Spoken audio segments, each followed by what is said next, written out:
Welcome to கற்ற கற்பித்த channel. இப்போ என்ன பார்க்க போறோம், டாப் 500 பாலிட்டி இம்பார்ட்டன்ட் கொஸ்டின்ல பார்ட் 8 பார்க்க போறோம். மொத்தம் இதுல 20 கேள்விகள் இருக்கு. இதுக்கு முன்னாடி பார்ட் 7 வரைக்கும் வீடியோ போட்டிருக்கோம். பார்க்காதவங்க நம்ம சேனல்ல பிளேலிஸ்ட்ல டாப் 500 பாலிட்டி இம்பார்ட்டன்ட் கொஸ்டின் இருக்கு, செக் பண்ணி பாருங்க. இப்போ முதல் கேள்வி பார்த்துடலாம். இந்த வீடியோ உங்களுக்கு யூஸ்ஃபுல்லா இருந்துச்சு அப்படின்னு நினைச்சீங்கன்னா எஸ் அப்படின்ற கமெண்ட்டையும் வீடியோக்கு ஒரு லைக் கொடுங்க. முதல் கேள்வி, இந்திய நிர்வாகம் இங்கிலாந்து முடியாட்சியின் கீழ் கொண்டு வரப்பட்டதுடன் இந்திய ஆட்சி முறை மாற்றியமைக்கப்பட்ட இந்திய குடிமைப்பணி உருவாக்கப்பட்ட ஆண்டு. இதுதான் கேள்வி. இந்தியா குடிமைப்பணி உருவாக்கப்பட்ட ஆண்டு என்ன? இதற்கு சரியான விடை ஆப்ஷன் பி 1858.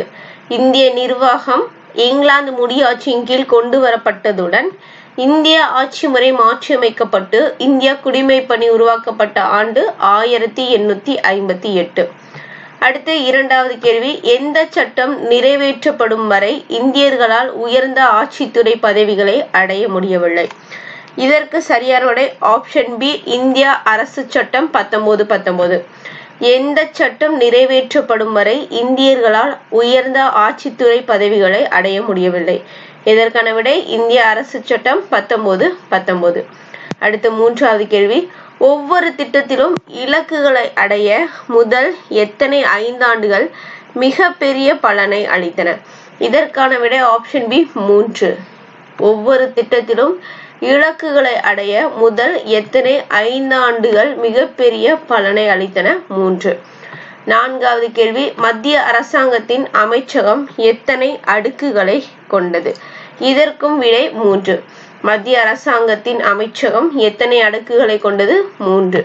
அடுத்து ஐந்தாவது கேள்வி, அமைச்சகத்தின் செயலக தலைவர் யார்? அமைச்சகத்தின் செயலக தலைவர் யாருன்னு கேட்டிருக்காங்க. இதற்கு சரியான ஆப்ஷன் ஏ தலைமைச் செயலர். அதாவது செயலக அப்படின்னா செக்ரட்டரி சொல்வோம்ல, அவங்க தான். அமைச்சகத்தின் செயலக தலைவர் தலைமைச் செயலாளர். அடுத்து ஆறாவது கேள்வி, இந்திய அரசு அலுவல் விதிகள் டேஷின் படி அமைச்சகமும் துறைகளும் பல்வேறாக பிரிக்கப்பட்டுள்ளன. இந்திய அரசு அலுவல் விதிகளின்படி அமைச்சகமும் துறைகளும் பல்வேறாக பிரிக்கப்பட்டுள்ளன 1961 படி. அடுத்து ஏழாவது கேள்வி, அமைச்சரவை செயலாக்கம் யாருடைய நேரடி கட்டுப்பாட்டு கீழ் இயங்குகிறது?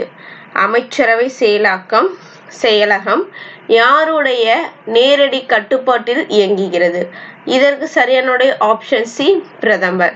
அடுத்து எட்டாவது கேள்வி, இந்திய குடிமைப்பணி அலுவலர்களின் தலைவராக கருதப்படுபவர் யார்? இதற்கு சரியான ஆப்ஷன் பி அமைச்சரவை செயலாளர். இந்திய குடிமைப்பணி அலுவலர்களின் தலைவராக கருதப்படுபவர் யார்? இதற்கு சரியான விடை ஆப்ஷன் பி அமைச்சரவை செயலாளர். அடுத்து 9வது கேள்வி, மத்திய அமைச்சரவைக்கும் ஆலோசனைகள் மற்றும் உதவிகள் வழங்கும் பிரிவு எது? இதற்கு சரியான ஆப்ஷன் ஏ குடிமை பிரிவு. மத்திய அமைச்சரவைக்கும் ஆலோசனைகள் மற்றும் உதவிகள் வழங்கும் பிரிவு எது? குடிமை பிரிவு. அடுத்து 10வது கேள்வி, யாருடைய ஆணைப்படி அமைச்சரவை மற்றும் அமைச்சரவை குழுக்களின் திட்டங்களை அமைச்சரவை செயலகம் ஒருங்கிணைக்கிறது? இதற்கு சரியான ஆப்ஷன் ஏ பிரதமர். யாருடைய ஆணைப்படி அமைச்சரவை மற்றும் அமைச்சரவை குழுக்களின் திட்டங்களை அமைச்சரவை செயலகம் ஒருங்கிணைக்கிறது? இதற்கு சரியான ஆப்ஷன் ஏ பிரதமர். அடுத்து 11வது கேள்வி, இது 11வது கேள்வின்னு மாத்திக்கோங்க. இதுல இருந்து 21 இருக்கு, 11 12 மாத்திக்கோங்க. 3 அடுக்கு பஞ்சாயத்து அமைப்பு ஒன்று ஏற்படுத்த வேண்டும் என 73வது அரசமைப்பு சட்ட திட்டத்தின் மூலம் சேர்க்கப்பட்ட எந்த பிரிவு கூறுகிறது? இதற்கு சரியான ஆப்ஷன் பி 243 பி. 3 அடுக்கு பஞ்சாயத்து அமைப்பு ஒன்று ஏற்படுத்த வேண்டும் என 73வது அரசமைப்பு சட்ட திட்டத்தின் மூலம் சேர்க்கப்பட்ட எந்த பிரிவு கூறுகிறது? 243 பி. நல்லா பார்த்து வச்சுக்கோங்க, ரொம்ப இம்பார்ட்டன்டான கொஸ்டின். அடுத்து 12வது கேள்வி, 1976ஆம் ஆண்டு காங்கிரஸ் கட்சி டேஷ் கமிட்டி அமைத்து அடிப்படை கடமைகள் குறித்து ஆராய பரிந்துரைத்தது? சரியான விடை option C Sardar Swaran Singh committee. 1976ஆம் ஆண்டு காங்கிரஸ் கட்சி டேஷ் கமிட்டி அமைத்து அடிப்படை கடமைகள் குறித்து ஆராய பரிந்துரைத்தது. அடிப்படை கடமை என்ன பகுதியில வருது, எந்த ஆர்டிக்கல் மூலமா அது எந்த சட்ட திருத்தம் மூலமா இணைக்கப்பட்டது, அதோட ஆர்டிக்கல் என்னன்னு தெரிஞ்சு அப்படின்னா கமெண்ட் பாக்ஸ்ல கமெண்ட் பண்ணுங்க. அப்போ எந்த அடிப்படை கடமை என்ன, சர்தார் ஸ்வரன் சிங் கமிட்டி. அடுத்து 23வது கேள்வி, இந்திய அரசு டேஷ் முறையில் அமைந்துள்ளது. இதற்கு சரியான விடை ஆப்ஷன் சி, கூட்டாட்சி. இந்திய அரசு டேஷ் முறையில் அமைந்துள்ளது கூட்டாட்சி. அடுத்து 24வது கேள்வி, பொதுப்பட்டியலில் உள்ள துறைகளுக்கு சட்டம் இயற்றும் போது மத்திய அரசுக்கும் மாநில அரசுக்கும் முரண்பாடு ஏற்பட்டால் யார் இயற்றும் சட்டமே இறுதியானதாகும். இதற்கு சரியான விடை ஆப்ஷன் பி, ஏ, மத்திய அரசு.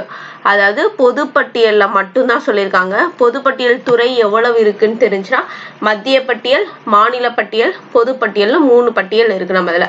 அந்த மத்திய பட்டியல், மாநில பட்டியல், பொதுப்பட்டியல்ல எவ்வளவு துறைகள் இருக்கு அப்படின்னு உங்களுக்கு தெரிஞ்சு அப்படின்னா கமெண்ட் பாக்ஸ்ல கமெண்ட் பண்ணுங்க. இதெல்லாம் உங்களுக்கு ரீகால் பண்ற மாதிரி தான். பொது பட்டியலில் உள்ள துறைகளுக்கு சட்டம் இயற்றும் போது மத்திய அரசுக்கும் மாநில அரசுக்கும் முரண்பாடு ஏற்படுது அப்படின்னா யார் சொல்ற முடிவு சட்டம் இயற்ற முடியும் அப்படின்னா மத்திய அரசு சொல்றதுதான் கேட்க முடியும். அடுத்து 25வது கேள்வி, கல்வி, காடுகள், எடைகள் மற்றும் அளவுகள், பறவைகள் மற்றும் வனவிலங்கு, பாதுகாப்பு மற்றும் உச்சநீதிமன்றம், உயர் நீதிமன்றங்கள் தவிர இதன் பிற நீதிமன்றங்கள் நிர்வாகம் ஆகிய 5 துறைகளையும் மாநில பட்டியலிலிருந்து பொது பட்டியலுக்கு மாற்றிய சட்ட திருத்தம். சரியான விடை ஆப்ஷன் ஏ, 1976 42வது சட்ட திருத்தம். அப்போ இந்த 5 துறைகள் என்னென்னு பார்த்து வச்சுக்கோங்க. பொதுப்பட்டியல், அதாவது மத்திய பட்டியல், மாநில பட்டியல்ல இருந்து பொது பட்டியலுக்கு மாற்றப்பட்ட 5 துறைகள் என்ன அப்படின்னு பார்த்து வச்சுக்கோங்க.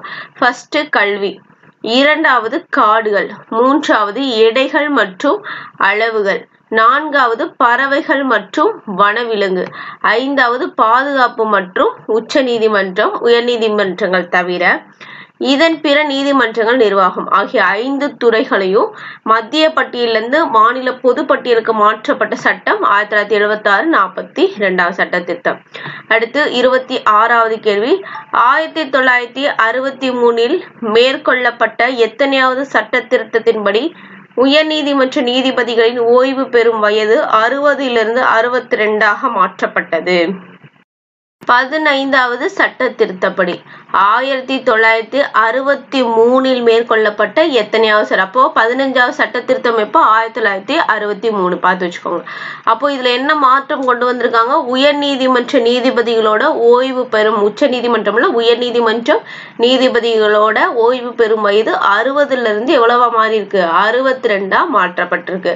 அடுத்து 27வது கேள்வி, நீதிபதிகள் விசாரணை சட்டம் எப்போது இயற்றப்பட்டது? இதற்கு சரியான விடை ஆப்ஷன் ஏ, 1968.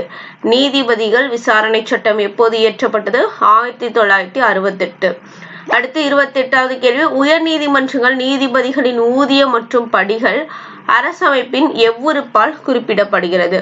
இதற்கு சரியான விடை ஆப்ஷன் ஏ, 221.